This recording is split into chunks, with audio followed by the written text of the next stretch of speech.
Praise the Lord. Good morning. ప్రభువైన యేసుక్రీస్తు శుభనామంలో మీ అందరికీ వందనములు. ముందుగా మీ అందరికీ హ్యాపీ గుడ్ ఫ్రైడే. దేవుని యొక్క అద్భుతమైన దినాన్ని, మానవ జాతిని పాపము నుంచి విడిపించడానికి దేవుడే లోకానికి వచ్చి తన ప్రాణాన్ని అర్పించినటువంటి ఈ శుభదినాన్ని మనందరం కూడా సజీవ లెక్కలో ఉండి దేవుని స్తుతించడానికి మరొక అవకాశాన్ని దేవుడిచ్చినందుకై దేవుడికి సమస్తమైన మహిమ, ఘనత, ప్రభావములు చెల్లును గాక. చిన్న ప్రార్థనతో దేవుడు సెలవులో పలికినటువంటి 7 మాటల్ని ధ్యానిద్దామా? మమ్మల్ని ఎంతో మిక్కిలిగా ప్రేమించినటువంటి మా ప్రియ పరలోకమందున తండ్రి, నీ ఘనమైన శ్రేష్టమైన నామాన్ని బట్టి వందనాలయ్యా. ఈ గొప్ప శుభ శుక్రవారాన్ని మా అందరి జీవితాల్లో ఇచ్చినందుకే వందనాలు తండ్రి. మానవుల్ని కాపాడడానికి లోకానికి మానవుడుగా వచ్చి ఆ కల్వరి సిలువలో, ఆ ఘోర కల్వరిలో మా కొరకు మీరు చిందించిన అమూల్యమైన రక్తాన్ని బట్టి స్తుతిస్తూ ఉన్నాం తండ్రి. మీరు సిలువలో పలికిన ఒక్కొక్క మాట ద్వారా మమ్మల్ని సందర్శించమని, దర్శించమని, మమ్మల్ని బలపరచమని, యేసు నామములో మా అందరితో మాట్లాడమని యేసయ్య పేరట అడుగుతున్నాము తండ్రి. ఆమేన్. యేసయ్య సిలువలో పలికినటువంటి మొదటి మాట లూకా సువార్త 23వ అధ్యాయం 34వ వచనం. యేసు, తండ్రి, వీరేమి చేయుచున్నారో వీరెరుగరు గనుక వీరిని క్షమించమని చెప్పాను. Luke chapter 23 verse 34, then said Jesus, Father, forgive them, for they know not what they do. ఎంత అద్భుతమైన మాటను చూస్తున్నాం కదండి. దేవుడు లోకంలో ఉన్న ప్రతి మానవుని క్షమించడానికే దేవుడే మానవుడిగా దిగి రావాల్సి వచ్చిందండి. మానవుని పాపము నుంచి విడిపించడానికి, మానవుని యొక్క పాపము నుంచి క్షమాపణ కలగడానికి దేవాది దేవుడే మానవుడిగా ఆ యొక్క భయంకరమైన శిలువ మరణాన్ని పొందవలసి వచ్చిందండి.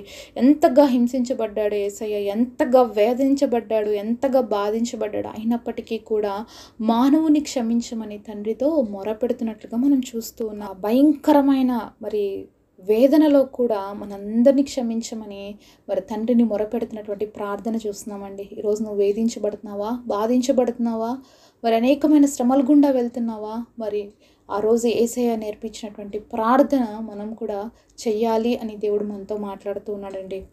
కాబట్టి మొదటి మాటలోనే దేవుడు మనందరి పాపాల నుంచి విముక్తి చేయమని, మనం హింసించినప్పటికీ, మనం అవమానించినప్పటికీ, మనం ఆయన్ని ఇబ్బంది పెట్టినప్పటికీ కూడా క్షమించమని తండ్రితో మొరపెడుతున్నారు. అయ్యా, వీరేం చేస్తున్నారో వీరికి తెలియదు, వీరిని క్షమించు అని చెప్పి మొరపెడుతున్నటువంటి ఆ గొప్ప ప్రార్థన చూస్తున్నాం. అట్టి ప్రార్థన జీవితాన్ని మనం కలిగి ఉండడానికి దేవుడు మనకు సహాయం చేయను గాక.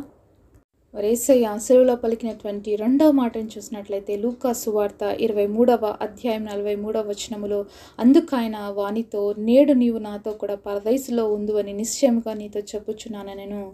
Luke chapter 23 verse 43, and Jesus said unto him, Verily I say unto thee, today shalt thou be with me in paradise. ఇక్కడ యేసయ్యని మొరపెడుతున్నాడంటే ఒక దొంగ, భయంకరమైన బందిపోటు దొంగ.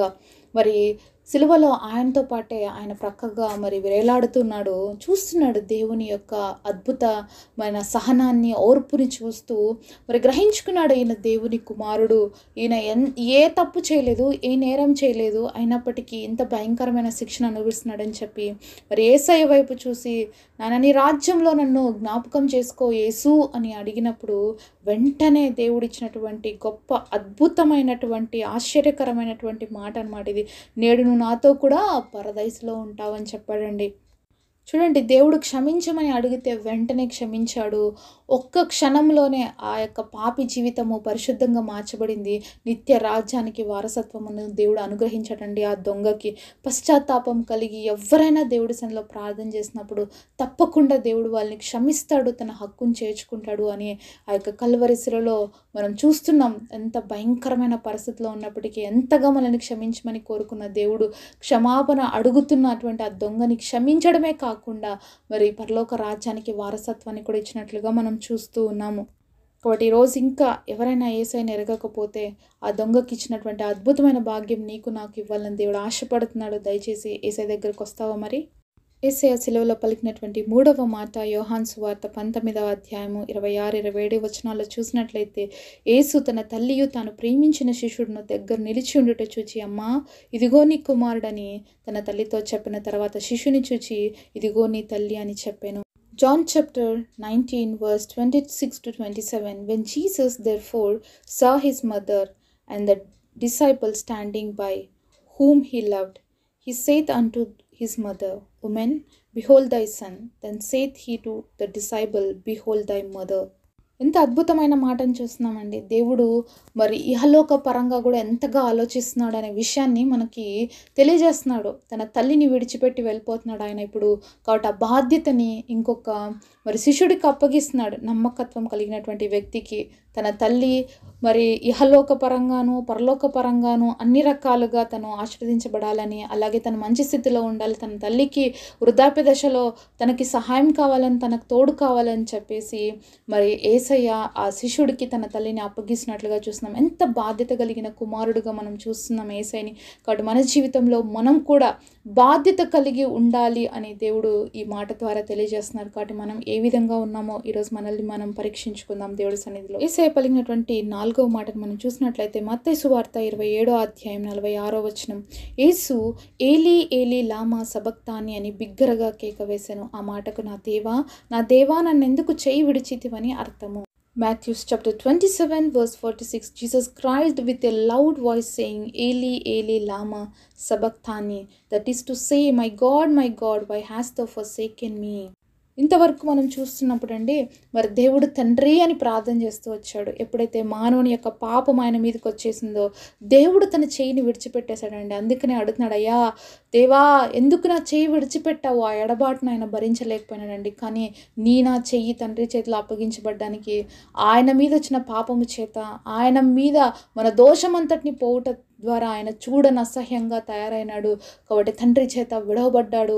అయితే ఆ సమయంలో మనందరి చేతులు తండ్రికి అప్పగించాడు. ఎంత గొప్ప దేవుడు అండి. ఆ బాధను ఆయన భరించలేకపోయినాడు, ఆ ఎడబాటును తండ్రితో భరించలేకపోయినాడు.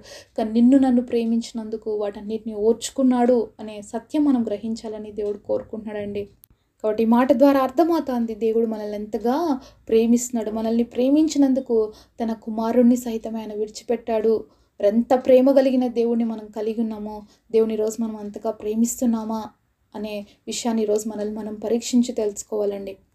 యేసయ్య శిలువలో పలికినటువంటి 5వ మాట యోహాను సువార్త 19వ అధ్యాయం 28వ వచనం, నేను దప్పిగొనుచున్నాను నేను. John chapter 19 verse 28, Jesus saith, I thirst. ఈ మాట ప్రవచనాత్మకమైన మాట అండి. మరి నేను దప్పికొనుచున్నాను అని. కాబట్టి దేవాది దేవుడు మానవుడుగా ఈ లోకంకి వచ్చి మరి దేవకుమారుడుగా ఈ లోకంలో జీవించాడు అనే వాస్తవాన్ని మనం అర్థం చేసుకోవాలండి. ఆయన కూడా మనలాగే మానవుడుగా జీవించాడు కాబట్టే మానవ యొక్క శరీరంలో ఉన్నాడు. కాబట్టే మన ప్రతి శ్రమ ఓర్చుకొని ప్రతి శ్రమను సహించి కూడా బదులు దూషించకుండా మరి ఉన్నాడు అనే సత్యం మనం అర్థం చేసుకునే విధంగా ఈ మాటను చూస్తున్నాం. ఆయనకు కూడా దప్పికేసింది, ఆయనకు కూడా మరి శరీరంలో పెయిన్, బాధ, వేదన అన్నీ కలిగినాయి. అన్నప్పటికీ అన్నీ కూడా ఓర్చుకున్నాడు. లేఖనము నెరవేరడానికి నేను దప్పికొనుచున్నాను అని చెప్పి దేవుడు మాట్లాడుతున్నట్లుగా మనం చూస్తున్నాడు. నేనే జీవజల ఊటను, ఎవరైనా దాహం కొంటే నా దగ్గరికి రండి నేను ఇస్తానని చెప్పినటువంటి ఆ గొప్ప దేవుడు ఇక్కడ దాహం కొని ఉన్నానని చెప్తున్నాడు. కాబట్టి దేవాది దేవుడి యొక్క గొప్ప ప్రేమను మనం చూసినట్లయితే మరి ఆయన ప్రతి లేఖనాన్ని తండ్రి చిత్తానుసారంగా నెరవేర్చడానికి వచ్చాడనే సత్యం మనకి ఈ మాట ద్వారా అర్థమవుతుందండి. యేసయ్య సెలవులో పలికినటువంటి 6వ మాటను చూసినట్లయితే యోహాను సువార్త 19వ అధ్యాయం 30వ వచనం, యేసు ఆ చిరకను పుచ్చుకొని సమాప్తమైనదని చెప్పి తల వంచి ఆత్మను అప్పగించెను. John chapter 19 verse 30, he said, it is finished, and he bowed his head and gave up the ghost. మరి 6వ మాట, మరి దేవుడు తండ్రి తనను పంపించిన పని అంతటిని కూడా ముగించానని తండ్రికి చెప్తున్నాడు. అయ్యా సమాప్తమైంది, ఏమేమైతే నువ్వు చేయమన్నావో అవన్నీ కూడా నేను భూమి మీద చేశాను అని చెప్పి తన ప్రాణాన్ని తండ్రికి అప్పగించుకున్నట్లుగా చూస్తున్నాం. ఎవరో యేసయ్య ప్రాణం తీయలేదండి. ఆయనంతకు ఆయనే సిలువలో తన ప్రాణాన్ని పెట్టాడు.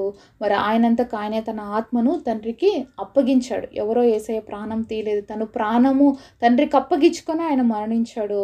కాబట్టి అంత గొప్ప శక్తివంతుడైన దేవుడు అనే విషయాన్ని మనం గ్రహించాలి, ఆలోచించాలి. ఈరోజు యేసయ్యలాగా మనం చెప్పగలమా అండి ఈ భూమి మీదకి దేవుడు మనల్ని ఎందుకు పంపించాడో ఆ పనంతా నేను ముగించానని? ఒకవేళ ఇంకా మనము దేవుడి చిత్తానుసారంగా నడుచుకోని వారుగా ఉన్నట్లయితే ఈ రోజు నుంచి ఆయన నడుచుకొని మనం కూడా మన యొక్క పరుగు పందాన్ని దేవుడు పంపించినటువంటి ఆ కార్యాన్ని లోకంలో ముగించడానికి దేవుడు మనకు కూడా సహాయం చేయను గాక. మరి 7వ మాట చూసినట్లయితే లూకా సువార్త 23వ అధ్యాయం 46వ వచనంలో, యేసు గొప్ప శబ్దంతో కేక వేసి, తండ్రి నీ చేతికి నా ఆత్మను అప్పగించుకొనుచున్నాను ఆయన ఇలాగ చెప్పి ప్రాణం విడిచెను. Luke chapter 23 verse 46, Jesus had cried with a loud voice. He said, Father, into thy hands I commanded my spirit. So మరి 4వ మాట చూసినప్పుడు నా దేవా నా దేవా అన్నాడండి. ఇంకా 7వ మాటకు వచ్చేసేటప్పటికి ఏం మాట్లాడుతున్నాడు, గొప్ప శబ్దంతో కేక వేసి తండ్రి మరి నా ఆత్మ నీ చేతికి అప్పగిస్తున్నానని చెప్తున్నాడండి. ఇక్కడ దేవుడు తన ఆత్మను ఆయన చేతికి అప్పగించుకున్నాడు. ఎందుకంటే ఆయనకు మాత్రమే ప్రాణం పెట్టే అధికారం ఉంది కాబట్టి ఆయనంతకు ఆయన ప్రాణం పెట్టి తండ్రికి తన ఆత్మని అప్పగించుకున్నట్లుగా చేస్తున్నాం. 6వ మాటలో మనం చూసాం కదా, ఆయన సంపూర్ణంగా కార్యం అంతటిని ముగించాడు కాబట్టి తన ఆత్మను కూడా తండ్రికి అప్పగించి తన ప్రాణాన్ని విడిచిపెట్టాడు. కాబట్టి మనం కూడా మన జీవితాల్లో మన ఆత్మ, మన శరీరం, మన దేహం సమస్తం కూడా దేవుడికి సొంతం కాబట్టి మనల్ని కూడా మనం ఈరోజు సంపూర్ణంగా దేవుడికి అప్పగించుకుందాం. దేవుడు ఏ ఉద్దేశంతో ఈ భూమి మీదకి మనల్ని పంపించాడో మనం కూడా మరి ప్రతిసారి గుడ్ ఫ్రైడేలు సెలబ్రేట్ చేసుకుంటూనే ఉంటాము, మరి ఇలా 7 మాటలు ధ్యానిస్తూనే ఉంటాం. ఒక్కసారైనా మనం ఆలోచించాల్సిన సమయం వచ్చిందండి. దేవుడికి మనం ఎంతగా సమర్పించుకొని జీవిస్తున్నాము. ఈరోజు సమర్పణ లేని జీవితంతో ఉన్నట్లయితే మనం కూడా యేసయ్యలాగా సంపూర్ణంగా తండ్రికి సమర్పించుకొని మన జీవితాలని ఆయనకు అప్పగించుకుందామా? అట్టి కృప దేవుడు మనందరికీ దయచేయునుగాక. ప్రభువా, ఈ మాటలన్నీ మా జీవితాల్లో నెరవేర్చమని యేసు నామములో అడుగుతున్నాము తండ్రి.